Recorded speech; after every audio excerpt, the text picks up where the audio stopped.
It looks like the so-called Kill the Bill protests, which seem to begin in Bristol, have now spread to Manchester.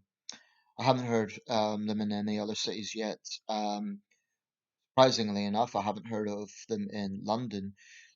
There is some overlap here with what happened around the vigil to Sarah Everard. Um, but I think it's important not to conflate the two issues because the this sort of move was in the making before the Sarah Everard case happened. There's certain issues around that. I'll just briefly talk about it because there is overlap.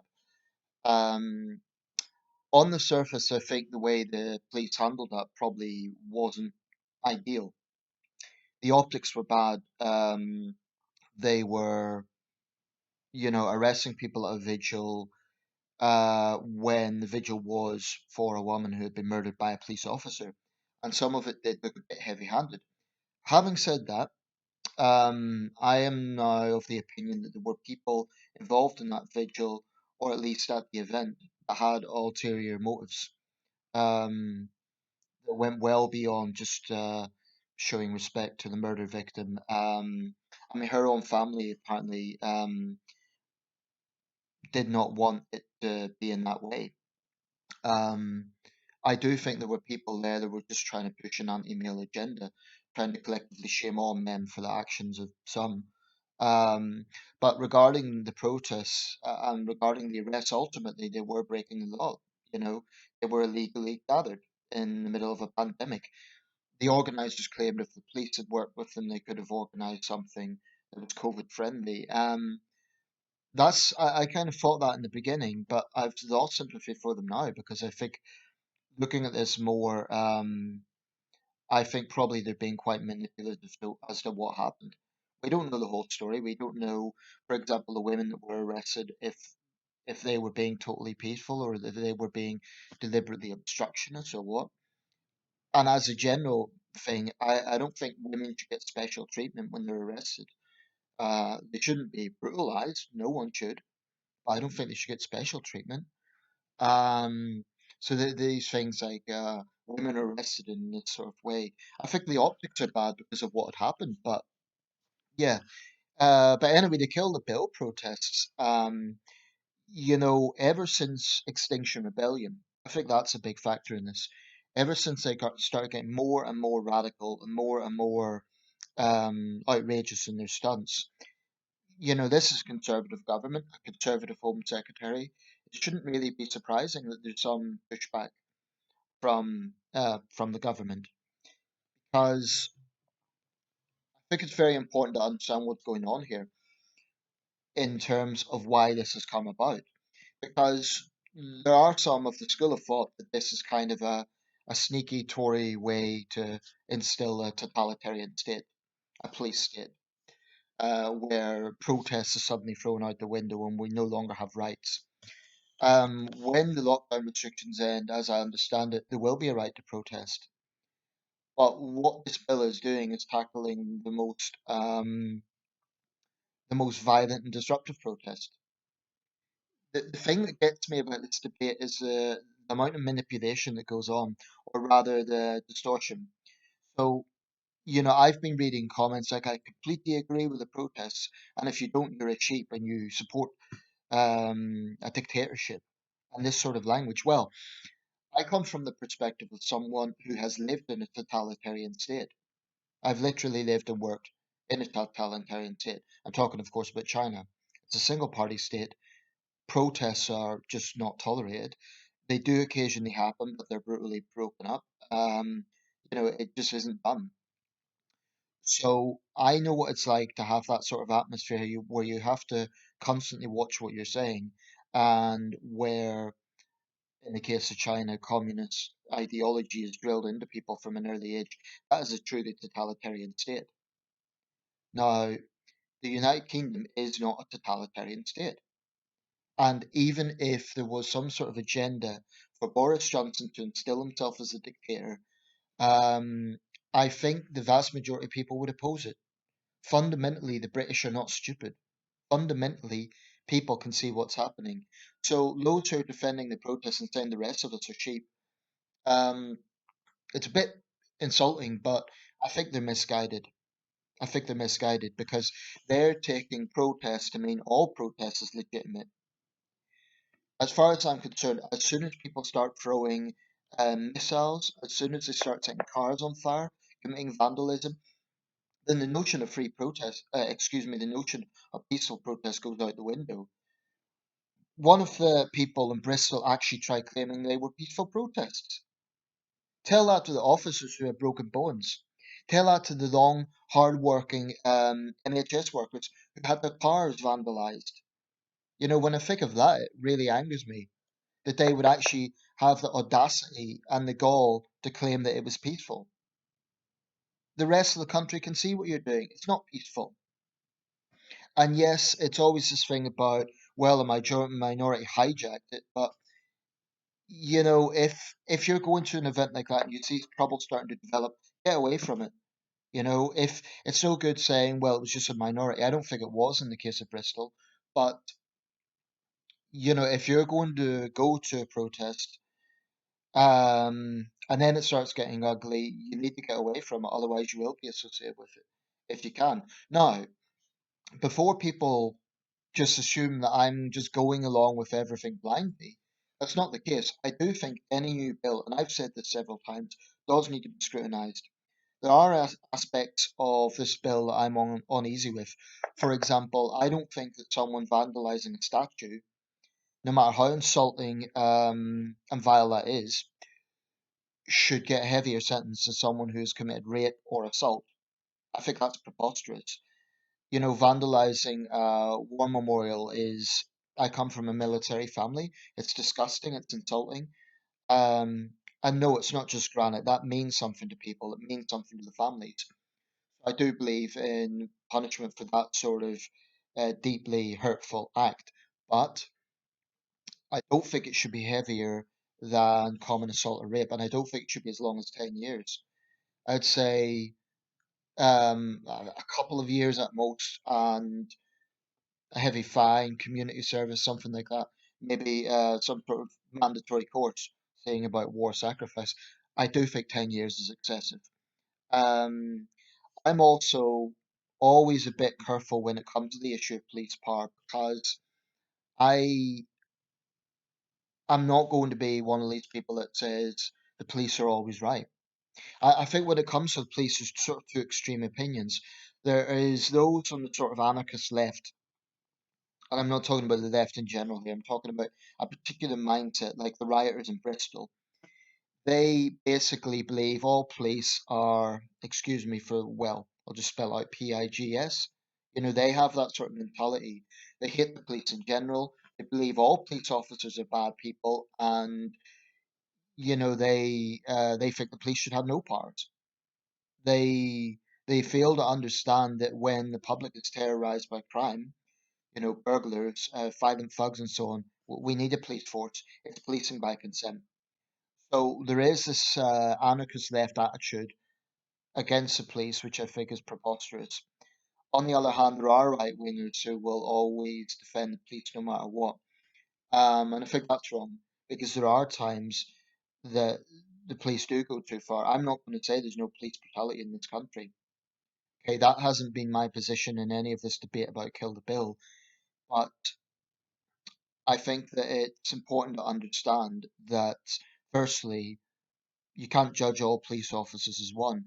I think police forces need to hold officers to account. And I do think one area about policing in this country of late has been that they haven't always helped themselves. So, for example, when they crack down hard on minor COVID restrictions or COVID violations, as they see it, it doesn't exactly look good in the public eyes.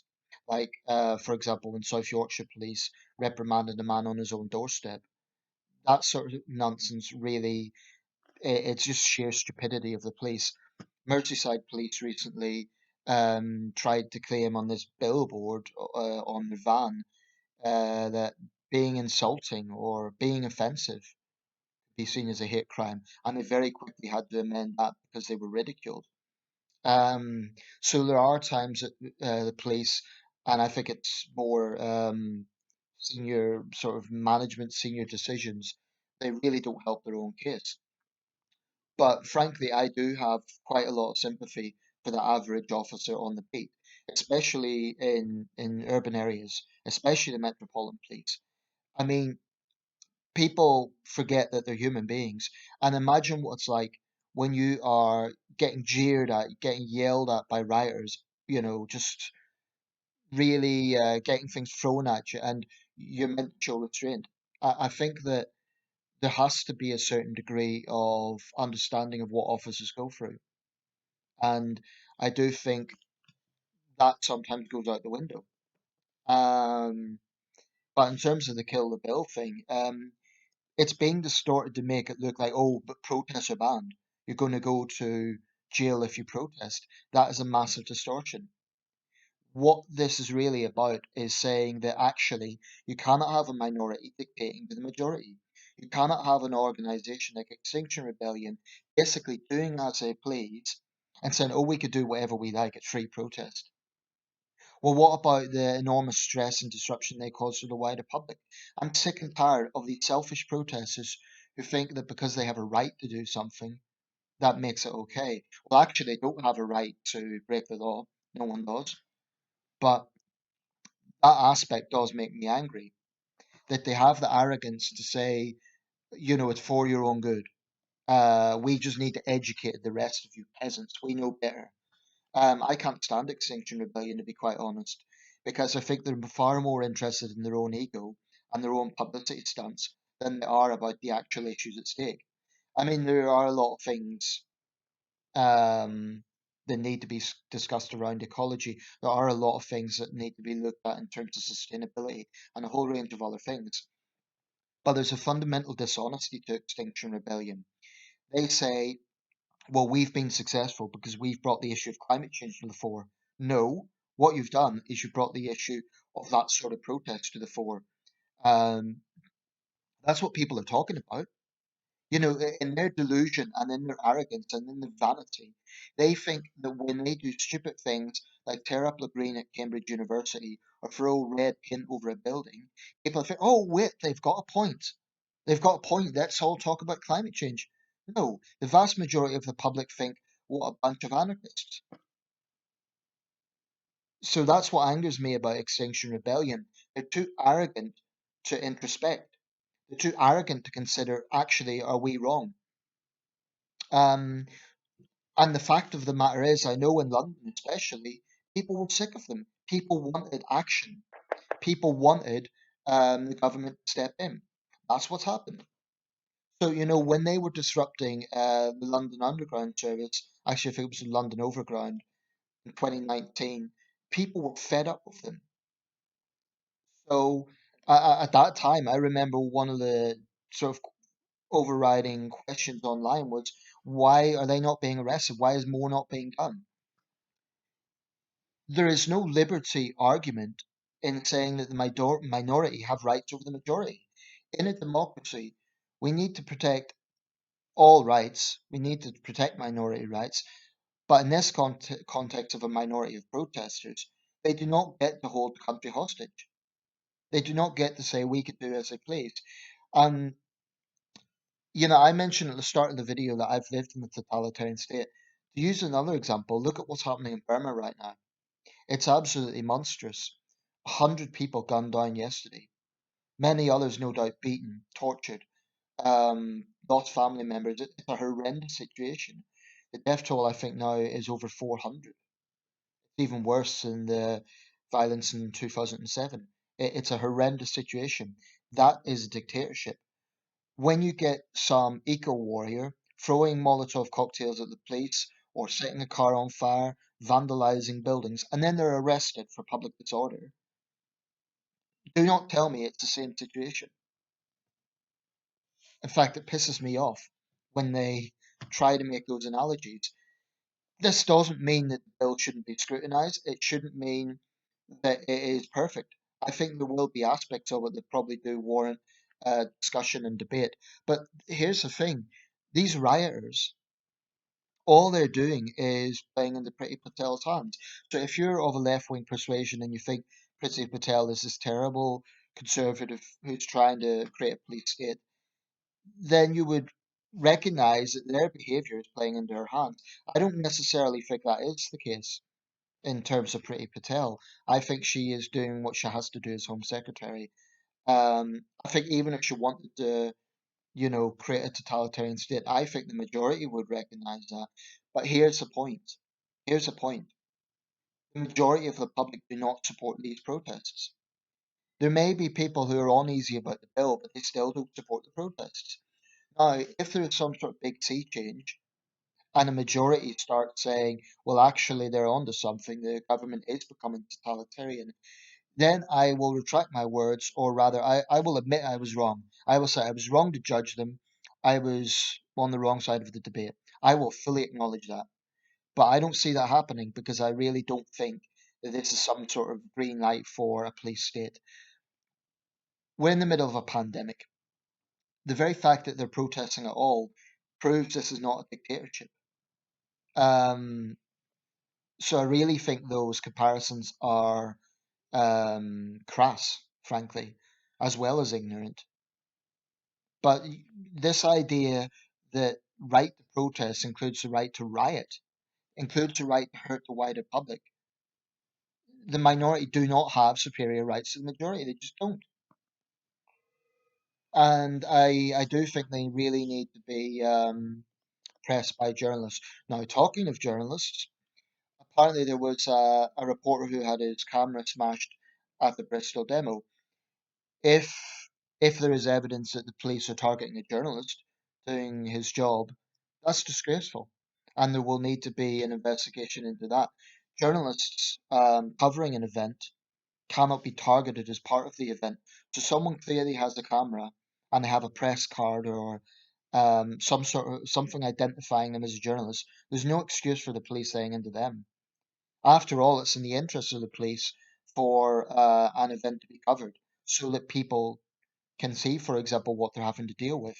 So, training myself to be a freelance journalist, I would take a hard view if the police were deliberately targeting a journalist who was just doing his job rather than being involved in. I suppose you could say there's some people who would call themselves journalists who are really instigators and they're part of it. So there is some grey area there. But if someone is clearly just covering an event and they are attacked by the police because they're kind of taken all as one, that's concerning. Having said that, journalists also have to be responsible and they have to cover things in a responsible way. Say, for example, there's a bunch of rioters and the police are about to make a charge, and then a journalist kind of gets right behind the rioters.